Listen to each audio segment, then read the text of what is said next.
또 찍게 될 줄 상상도 못했네요.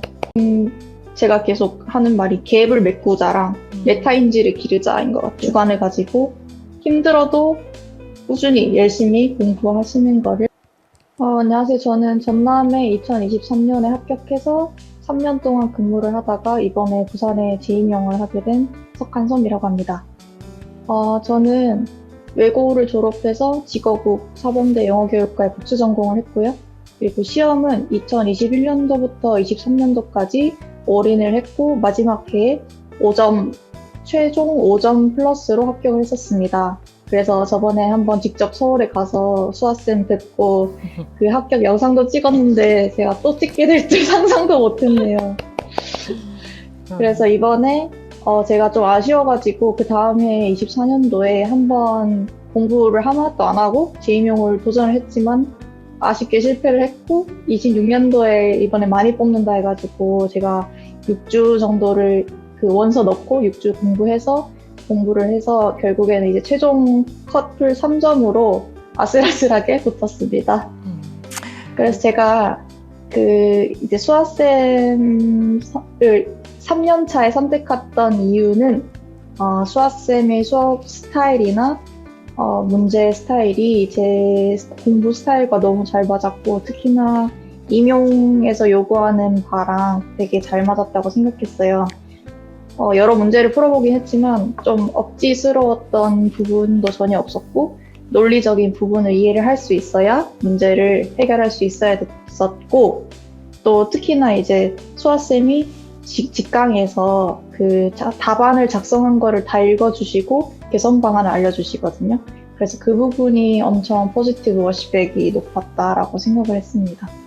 그리고 또 개인 상담을 또 해주시는데 학생 한 명 한 명 다 기억하시고 엄청 친절하시게 공부를 응원해 주셨던 분이셨거든요. 그래서 저한테는 엄청 은인 같은 선생님이셔서 지금 제가 재임용을 합격했지만 또 한 번 찾아와서 도움이 되고자 왔습니다. 네, 고맙습니다. 선생님, 공부 방법을 대비하셨던 방법을 좀 말씀해 주시겠어요? 제가 재임용을 공부했을 때는 6주라는 시간밖에 없었고 퇴근하고는 7시부터 11시, 4시간 정도밖에 없었고 주말에는 한 10시간 정도를 공부를 했는데 그때 이제 조금 효율적으로 공부했던 방안을 말씀드릴게요. 일단은 교육학 같은 경우에는 정리 요약본을 키워드 위주로 좀 암기를 했던 것 같아요. 그래서 예를 들어서 교육과정에서 타일러다라고 하면은 그 타일러에서 꼭 필요한 키워드 딱 하나만 정해서 그 단어 암기식으로 이렇게 외워서 이번에 시험에서도 키워드를 다 넣어서 이때까지 시험 쳤던 것 중에 교육학을 제일 잘 쳤던 것 같아요. 그래서 키워드식 공부를 교육학에서 했었고요. 그다음에 이제 전공에서 이번에 전공이 엄청 어려웠다고 하잖아요. 그래서 저도 솔직히 시험을 치고 저도 1차를 떨어질 줄 알았어요, 무조건.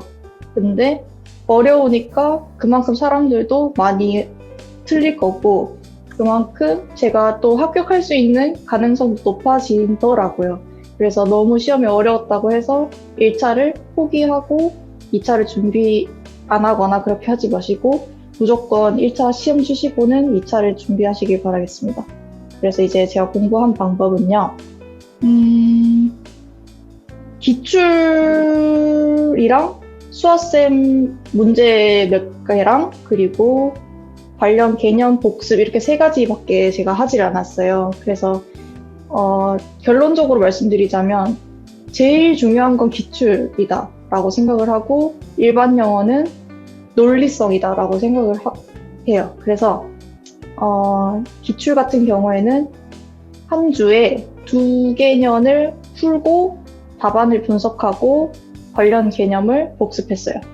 그리고 일반 영어 같은 경우에는 수아쌤 자료를 제가 22년도에 학원 다니면서 제가 공부를 하기 위해서 좀 저장해 놓은 자료가 있는데 그걸 이제 다시 꺼내가지고 공부를 할 때 어떻게 공부를 했냐면요. 잠깐만요. 일단은 제가 스터디를 할 시간이 전혀 없어가지고 시간 맞춰서 수아쌤 문제를 한 편을 다 풀고 그 그다음에 모범 답안이 써 있는 거를 제 답과 같이 분석을 했어요. 그러니까 수아쌤이 제 답을 분석해 주셨을 때 그렇게 하나씩 짚어줬던 것처럼 제가 이제 수아쌤이다 생각하고 답을 이렇게 분석하고 키워드의 갭을 좀 찾아봤던 것 같아요. 그리고 이제 키워드 갭 찾고 답이 틀렸다, 안 틀렸다로 끝나는 게 아니고 다시 본문으로 올라가서 본문을 분석하고 이 문제가 왜 이렇게 나왔고 문제를 어떻게 하면은 이 답으로 도출할 수 있을까를 조금 더 분석했던 것 같아요. 그래서 이제 이 답 분석을 끝낸 뒤에 시간을 한 일주일 뒤에 다시 꺼내가지고 좀 까먹었을 때 다시 한번 풀어봤어요. 근데 그래도 또 틀리더라고요. 근데 그 부분을 이제 다시 키워드를 다시 읽는 연습을 하면서 점점 이제 논리성을 증진시키고 그렇게 일반 영어는 저는 다른 자료 쓰지도 않고 수아쌤 걸로만 했습니다. 그리고 기출은 기출을 이제 풀고 그냥 끝내는 게 아니고 방금 말씀드렸듯이 일반 영어 했을 때처럼 답안을 제가 손으로 썼지만 그걸 다시 워드로 작성을 해봤어요. 그래서 워드로 작성을 해서 보면은 제가 어떤 점을 틀렸는지가 더 눈에 잘 보이더라고요. 그래서 그 답안을 분석하면서 그 답안에서 필요한 키워드를 갭을 찾고 또 이제 어려운 개념을 추가적으로 확인하는 시간을 가졌는데요. 그 어려운 개념을 찾을 때 좀 중요한 점은 예를 들어서 이번 해에 Total Assimilation이 나왔다. 그러면은 Total Assimilation을 보는 게 아니고 Total Assimilation이랑 비슷한 개념을 이제 옆에 있는 부수적인 개념을 봐야 돼요. 그래서 이게 저는 엄청 좀 뭐라 해야 되지? 지식을 익스텐드 하는데 도움이 많이 됐다고 생각을 하고요. 그래서 이렇게 기출 개념을 끝낸 뒤에는 5주차에는 제가 시험 치기 2주 전에는 단원별로 다시 한번 처음부터 기출 분석했던 거, 제가 분석했던 거를 쭉 읽어보면서 또 기억 안 나는 거는 다시 문제 한번 풀어보고 이렇게 하면서 계속 부족한 걸 채우는 연습을 했던 것 같습니다. 그래서 결론적으로는 일반 영어는 논리 연습, 그리고 기출은 기초적인 거를 다시 정리하되 답안의 갭을 계속 메꾸고 그리고 처음부터 다시 개념을 확인하면서 재정립했던 거, 그게 제일 저는 빠른 시간 안에 시험 점수를 높일 수 있는 데 도움이 됐던 것 같습니다. 네, 이 정도가 6주 공부 방법이었고요. 그러면 이제 1차 학습 방법을 말씀을 해 주셨는데 워낙 또 그 전에 합격하셨을 때 또 열심히 하셨던 게 기반이 돼서 또 6주간 또 효율적으로 또 공부하신 게 큰 효과를 본 것 같아요. 2차 대비하셨던 방법도 좀 말씀해 주시겠어요? 2차는 제가 2023년도 때나 26년도나 면접을 되게 잘 봤어요. 그래서 면접 관련해서 말씀드릴 것도 많고 그리고 이번에 실험도 1점대 감점이어가지고 엄청 많이 높였는데 그것도 조금 궁금해 하시는 분이 많을 것 같아서 말씀드리겠습니다. 우선 면접할 때 스터디를 했던 게 가장 도움이 많이 됐던 것 중에서는요. 첫 번째로는 현장을 직접 간접적으로 경험할 수 있는 독서를 하고 그거에 대한 스터디를 했던 게 진짜 도움이 많이 됐거든요. 그래서 예를 들어 그 책에서 좀 유명한 게 있어요. 예를 들면 회복적 생활교육, 그리고 교사 수업에서 나를 만나다, 그리고 교실 속 갈등 상황, 이렇게 그 2차 준비하시는 분들이 많이 읽는 책이 있는데 그 책을 그냥 읽고 끝내는 게 아니고 저는 어떻게 스터디를 했냐면요. 총 이제 지역별로 5분이 계셨는데 그 5분들이 챕터별로 이제 나눠요. 누구누구는 1, 2단원, 누구누구는 2, 3단원 이렇게 해서 챕터별로 자기가 맡은 챕터를 글을 이제 정리를 해서 올리면 그 관련해서 논의사항을 2-3가지씩 그 맡으신 분이 올려요. 예를 들어서 오늘은 교사와 학생 사이의 갈등과 관련된 책의 내용이 나왔어요. 그러면은 논의사항에서는 발령 후 학기 초에 학생들과의 관계를 설정하기 위해서는 어떻게 할 것인가요? 이런 식으로 논의를 할 수 있는 책을 넘어서서 더 자기의 교육 철학을 정립할 수 있는 그런 논의 아이디어를 만들고요. 그리고 그걸 이제 아이디어를 만들고 나면 뭐 매일 밤 11시 이렇게 다 같이 줌으로 모여가지고 이제 그 챕터를 관련해서 그 글을 올리신 분이 한번 쭉 설명을 해줘요. 설명을 하고 스터디원들이 논의 사항을 한 명씩 돌아가면서 이렇게 해보는 거예요. 그래서 예를 들어서 학기 초에 학생들과의 상황을 어떻게 설정할 것인가 하면은 누구누구 선생님은 뭐 유대관계 형성이 된다면 룰을 정하겠다. 뭐 누구누구 선생님은 학생들과 자치 시간에 학급 규칙을 정하겠다. 이런 식으로 자기의 교육 철학에 대해서 한번 논의를 해보거든요. 그래서 그런 이야기를 함으로써 저는 한 번도 교직에 대한 경험이 없었는데 그런 논의랑 이야기를 들으면서 엄청 그 실질적으로 어떻게 교사로서 할 수 있을지에 대한 교육 철학을 만들 수 있었던 것 같습니다. 그래서 저는 이 독서 논의 스터디를 되게 추천드리고요. 그리고 두 번째로는 즉답형 면접 스터디입니다. 제가 지은 이름이긴 한데요. 이거는 제가 평가원이라서 즉답형 4번은 마지막에 시간을 가지고 즉답적으로 얘기하는 건데 그거를 모아서 스터디하는 게 아니고 그 평가원에서는 1, 2, 3번이 부상 시간이 가능하잖아요. 근데 그거를 부상 시간을 주질 않고 그냥 바로 즉답형으로 직접 말하는 그런 스터디를 했어요. 그래서 즉답형처럼 1, 2, 3번 유형을 모아서 문제지를 만들고 그리고 그거를 이제 랜덤으로 학생이 아니고 스터디원들한테 줘가지고 스터디를 진행했는데 이런 스터디를 하니까 순발력이 엄청 길러지고 이번에 평가원에서도 엄청 즉답형 문제가 유형 1, 2, 3번 문제 같았잖아요. 그래서 그런 형태가 나와도 전혀 당황하지 않고 문제를 좀 풀 수 있었던 것 같아요. 그래서 저는 즉답형식으로 면접하는 스터디를 매우 추천드립니다. 그리고 이제 스터디를 넘어서 개인 공부도 매우 중요하다고 생각하는데요. 저는 제 말했던 스크립트를 적어보고 분석하고 제 면접하는 게 엄청 도움이 많이 됐습니다. 그래서 제가 스터디 할 때 항상 녹음을 켰어요. 그래서 녹음을 켜서 집에서 들어보고 메모하고 그 부족했던 부분을 이제 문제에서 요구하는 바와 모범 답안이 무엇인지에 대해서 꼭 한번 다시 갭을 메꿔보고 스크립트를 다시 밑에다 써봤어요. 제가 말하듯이. 그리고 그 스크립트를 다시 보지 않고 제 면접하고 이런 식으로 하면서 엄청 많이 늘었어요. 엄청.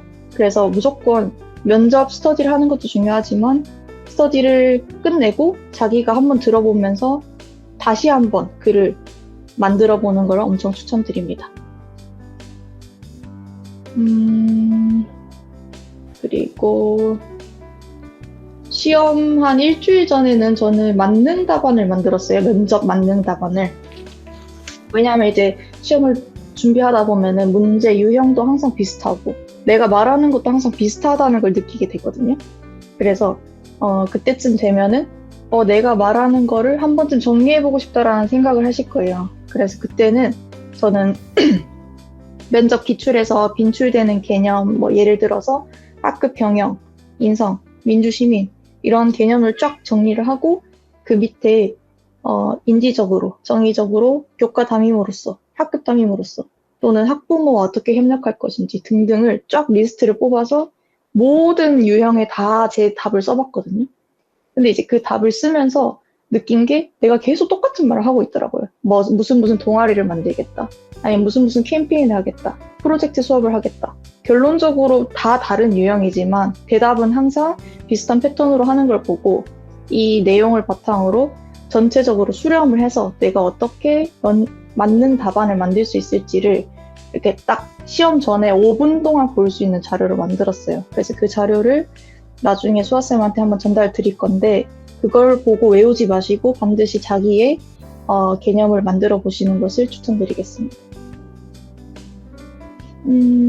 면접은 여기까지고요. 실연을 얘기를 할까요? 실연은 스터디 같은 부분에서는 스터디에서는 제가 또 그 3수 때 했던 스터디 중에 진짜 추천드리는 거는 교과서를 즉흥적으로 보고 수업 실연처럼 해보는 스터디였습니다. 그래서 쟤는 이제 친구랑 같이 합격을 했어가지고 친구랑 둘이서 스터디를 했는데요. 중3에서 고1 정도 수준의 교과서를 한두 개 정도 골라요. 그리고 이제 그거를 내용을 바탕으로 이제 수업에 맞는 틀이 있을 거잖아요. 뭐 예를 들어서 스키마하고 단어하고 문법하고 리딩하고 스피킹하고 라이팅하고. 근데 그거를 저희가 따로 뭐 익세미니 앤서를 만든 건 아니고 그거를 그냥 보고 저희가 그냥 최선을 다해서 저희의 역량으로 수업을 진행을 한번 해봤거든요. 20분 안에 할 수 있는지. 근데 이제 처음엔 엄청 힘들었는데 그거를 계속 하다 보니까 교육 과정도 분석이 되고 내가 지금 어떻게 해야지 이 수업을 만들 수 있을지에 대해 생각을 해보고 그리고 이 수업을 어떻게 하면 평가원식으로 만들어 볼 수 있을지 생각하면서 좀 더 출제자의 입장에서 생각해보고 말하는 실력을 길렀었던 것 같습니다. 그리고 수업을 할 때 또 중요한 점은 저는 기출 분석이라고 생각하거든요. 그러니까 사람들이 2차는 기출 분석을 보통 안 해요. 근데 기출 분석이 저는 진짜 중요하다고 생각하거든요. 그래서 어떻게 이제 기출 분석을 했냐면 그러니까 예를 들어서 제가 이제 시험 쳤던 게 2023년도 컴포트존이고 2026학년도 리스닝이었어요.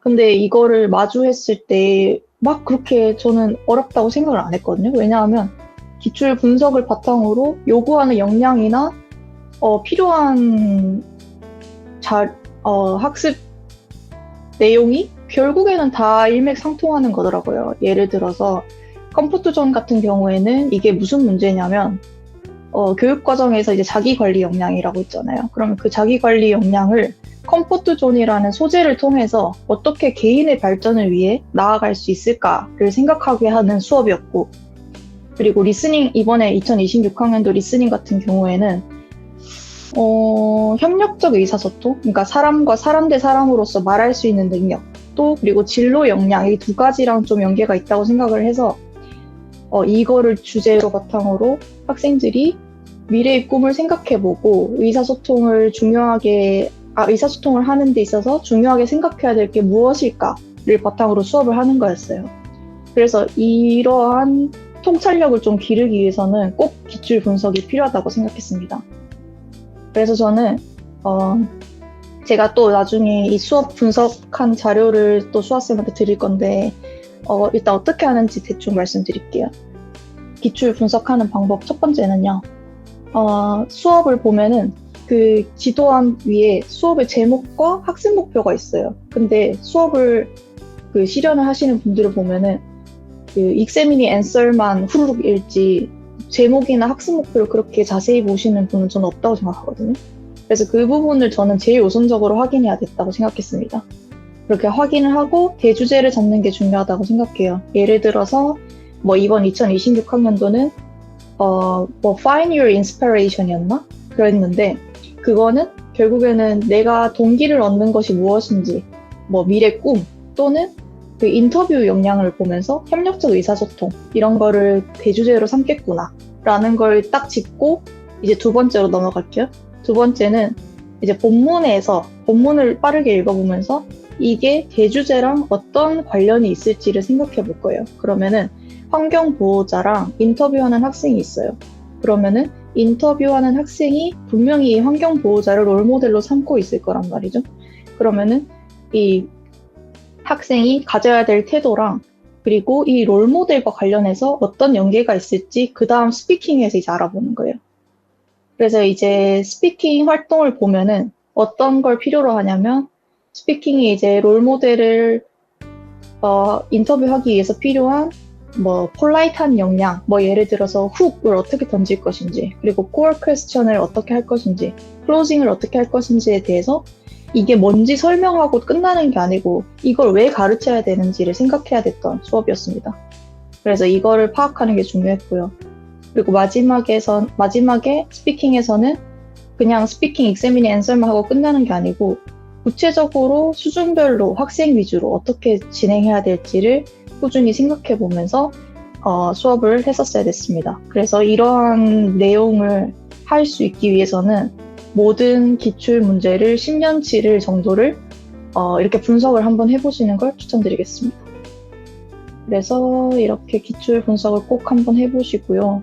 이거를 딱 이제 뭐랄까 큰 틀을 잡고 나면 수업할 때 전혀 떨림이 없고 내 주관이 생기기 때문에 맞는 틀에서 그냥 연극하듯이 수업하는 게 아니고 내 수업을 만들 수 있다고 생각을 했었어요. 그래서 이 부분을 꼭 한번 선생님들께 말씀드리고 싶었습니다. 이상입니다. 이것까지 지금 면접 실현 공부법입니다. 감사합니다. 2차 대비 방법에 대해서 아주 자세하게 설명해 주셔서 많은 도움이 될 것 같아요. 그러면 선생님, 재임용까지 이제 성공하기까지 선생님만의 합격 비결이라고 할까요? 좀 긴 기간이었는데 그런 거 하나 혹시 이제 말씀해 주실 수 있을까요? 그냥 전체적으로 하고 싶은 말은 좀 제가 계속 하는 말이 갭을 메꾸자랑 메타인지를 기르자인 것 같아요. 그래서 갭을 메꾸자는 내가 쓴 거를 그냥 읽고 관련 개념을 읽고 넘어가는 게 아니고 그 부족했던 점을 키워드와 논리성을 바탕으로 꼭 기출과 가까운 답안을 만들어갈 수 있는 갭을 만들면 좋겠고요. 그리고 메타인지를 기르라는 거는 내가 그냥 남들 하듯이 따라하는 게 아니고 내 주관을 가지고 기출 분석이든 1차 공부든 2차 공부든 주관을 가지고 힘들어도 꾸준히 열심히 공부하시는 거를 추천드리겠습니다. 네, 고맙습니다. 선생님 그렇게 내가 에이전트가 돼서 공부하신 것들을 잘 활용하시면서 주체적으로 자신만의 어떤 전략들을 잘 만들어 나가셨던 것 같아요. 그 전에 이제 합격하셨을 때도 보면. 마지막으로 올해 또 이제 공부하고 계신 선생님들, 그리고 이제 재임용 도전이, 뭐 작년에도 그렇지만 올해도 좀 많이 있으실 것 같은데, 이분들께 마지막으로 좀 하고 싶으신 말씀 또는 응원의 말 부탁드립니다. 6주만 해도 충분합니다. 할 수 있습니다. 재임용 말씀하시는 거죠? 네.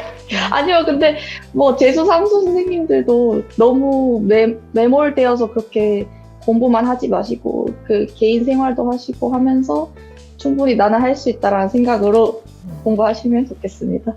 네. 알겠습니다. 선생님 감사하고요. 또 이제 새로운 지역 부산에서 또 새로운 교사 생활 또 행복하게 이뤄가시기 바라겠습니다. 감사합니다. 감사합니다. 네.